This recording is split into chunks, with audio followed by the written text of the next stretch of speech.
नमस्कार। आज हम एक बहुत ही आम लेकिन उतनी ही मुश्किल आदत के बारे में बात करने वाले हैं। टाल-मटोल। जी हाँ, प्रोक्रेस्टिनेशन। ये वो चीज़ है जिससे हम सब कभी ना कभी तो जूझे ही हैं। तो चलिए आज इसी को थोड़ा और गहराई से समझते हैं और देखते हैं कि इस आदत से छुटकारा कैसे पाया जा सकता है। जरा इस नंबर पर नजर डालिए, 70%। ये अमेरिकन साइकोलॉजिकल एसोसिएशन का डेटा है और ये कहता है कि 70% से ज्यादा स्टूडेंट्स रेगुलरली अपने काम को टालते हैं। सोचिए जरा, इसका मतलब ये हुआ कि अगर कोई इस आदत से परेशान है तो वो अकेला नहीं है। ये हम सबका एक कॉमन एक्सपीरियंस है, कोई पर्सनल फेलियर नहीं। तो आज हम क्या क्या कवर करने वाले हैं? सबसे पहले हम समझेंगे कि ये टाल-मटोल का जाल आखिर है क्या। फिर देखेंगे कि इसके पीछे की वजह क्या है, यानी हम इंतजार क्यों करते हैं। इसके बाद इसके कुछ रेड फ्लैग्स यानी चेतावनी के संकेतों को पहचानेंगे। और फिर सबसे जरूरी हिस्सा, इससे बाहर निकलने की स्ट्रैटेजीज और एक प्रॉपर टूल किट पर भी बात करेंगे। चलिए शुरू करते हैं हमारे पहले सेक्शन से, टाल-मटोल का जाल। सबसे पहले तो ये समझना बहुत जरूरी है कि ये चीज आखिर है क्या। देखिए, कई लोग इसे बस आलस समझ लेते हैं, पर यह आलस नहीं है, ये उससे कहीं ज्यादा कॉम्प्लिकेटेड है। तो चलिए इसकी असली परिभाषा देखते हैं। तो ये है इसकी परिभाषा, कामों को टालने की एक आदतन क्रिया। और यहाँ दो शब्द बहुत खास हैं। पहला, आदतन, मतलब ये एक हैबिट बन जाती है। और दूसरा, ये जानते हुए भी कि बाद में इसके नेगेटिव नतीजे होंगे, जैसे स्ट्रेस, गिल्ट या डेडलाइन मिस हो जाना। मतलब हमें पता होता है कि हम जो कर रहे हैं वो गलत है, फिर भी हम करते हैं। यही है वो पूरा साइकिल। और देखिए, पेयर स्टील की ये परिभाषा तो इसे और भी क्लियर कर देती है। ये कहते हैं कि ये एक सेल्फ रेगुलेशन फेलियर है। मतलब ये टाइम मैनेजमेंट की प्रॉब्लम नहीं है, ये खुद पर कंट्रोल ना कर पाने की प्रॉब्लम है। हमें अच्छे से पता होता है कि क्या करना जरूरी है, पर हम खुद से वो काम करवा ही नहीं पाते।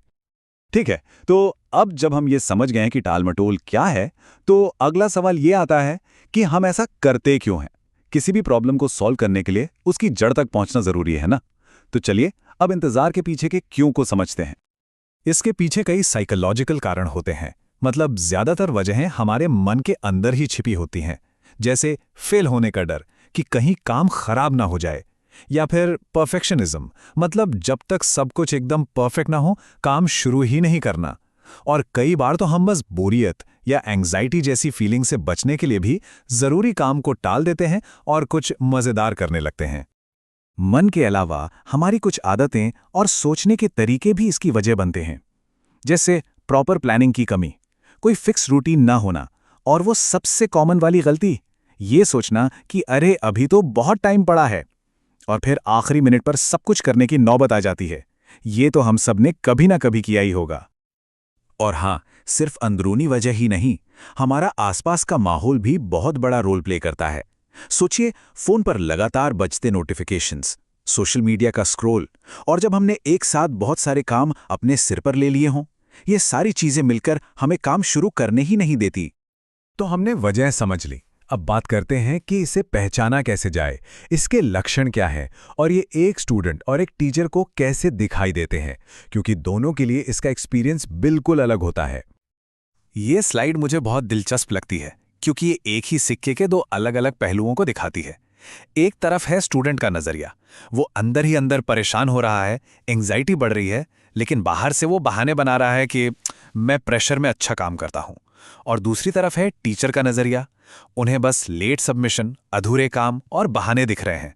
प्रॉब्लम एक ही है, पर देखने के तरीके दो हैं। चलिए, तो अब तक हमने प्रॉब्लम को समझा, उसके कारणों को जाना, लक्षणों को भी पहचान लिया। अब आते हैं सबसे इंपॉर्टेंट पार्ट पर, एक्शन। वो कौन सी रणनीतियां हैं, वो कौन सी प्रैक्टिकल टेक्निक्स हैं जिनसे साइकिल को तोड़ा जा सकता है। आइए देखते हैं। देखिए, सबसे पहला कदम है माइंडसेट पर काम करना, अपनी भावनाओं को रेगुलेट करना। खुद को कोसने से या क्रिटिसाइज करने से कुछ नहीं होगा। इसके बजाय खुद के प्रति थोड़ी दया दिखाएं, सेल्फ कंपैशन प्रैक्टिस करें, और किसी काम को बोझ समझने के बजाय ये सोचें कि जब वो पूरा हो जाएगा तो कितनी राहत मिलेगी, कितनी संतुष्टि मिलेगी। और ये एक बहुत ही फेमस और ज़बरदस्त टेक्निक है, पोमोडोरो टेक्निक। इसका सबसे बड़ा फायदा ये है कि ये काम शुरू करने की जो सबसे बड़ी मुश्किल होती है उसे आसान बना देती है। आपको बस एक काम चुनना है, 25 मिनट का टाइमर लगाना है और बिना किसी डिस्ट्रैक्शन के उस पर काम करना है। टाइमर बजते ही 5 मिनट का ब्रेक। ऐसा 4 बार करने के बाद एक लंबा ब्रेक। बहुत सिंपल है पर बहुत असरदार।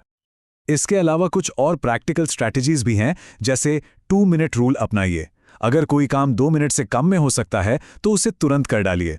बड़े कामों को हमेशा छोटे छोटे मैनेजेबल हिस्सों में तोड़ लीजिए, इससे वो डरावने नहीं लगते। और हाँ, मल्टीटास्किंग से बचिए। एक बार में एक ही काम पर फोकस कीजिए। ये छोटे छोटे बदलाव बहुत बड़ा असर डालते हैं। ठीक है, तो स्ट्रैटेजीज तो बहुत सारी हैं, पर वो तभी काम करती हैं जब वो हमारी आदत बन जाएं। तो अब हमारे आखिरी सेक्शन में हम बात करेंगे एक प्रोक्रेस्टिनेशन टूल किट की। मतलब वो क्या आदतें और टूल्स हैं जिन्हें हम अपनी रोज की जिंदगी में शामिल करके हमेशा के लिए इस प्रॉब्लम से निपट सकते हैं। ये कुछ बहुत ही हेल्दी आदतें हैं जो एक मजबूत नींव बना सकती है। जैसे अपने अगले दिन की प्लानिंग एक रात पहले ही कर लें। सुबह उठकर अपनी टॉप 3 प्रायोरिटीज तय करें। पहले काम फिर इनाम वाला रूल फॉलो करें। और दिन खत्म होने पर एक बार जरूर देखें कि आज क्या क्या पूरा किया। इससे अगले दिन के लिए मोटिवेशन मिलता है। और इस तरह का एक सिंपल डेली प्लानर बनाना बहुत मदद कर सकता है। आप देख सकते हैं कि कैसे टाइम को अलग अलग टास्क के लिए ब्लॉक किया गया है और हर टास्क की एक प्रायोरिटी सेट की गई है, हाई, मीडियम या लो। जब आपके दिन का स्ट्रक्चर इतना क्लियर होता है तो टालमटोल करने की गुंजाइश ही नहीं बचती। तो आज की बातचीत को खत्म करते हुए बस ये एक सवाल है जिस पर सोचा जा सकता है। कल से काम को जल्दी शुरू करने के लिए ऐसा कौन सा एक छोटा सा बदलाव है जो किया जा सकता है? याद रखिए, सब कुछ एक साथ बदलने की जरूरत नहीं है, बस एक छोटा सा कदम, क्योंकि हर बड़ा बदलाव हमेशा एक छोटे से कदम से ही शुरू होता है।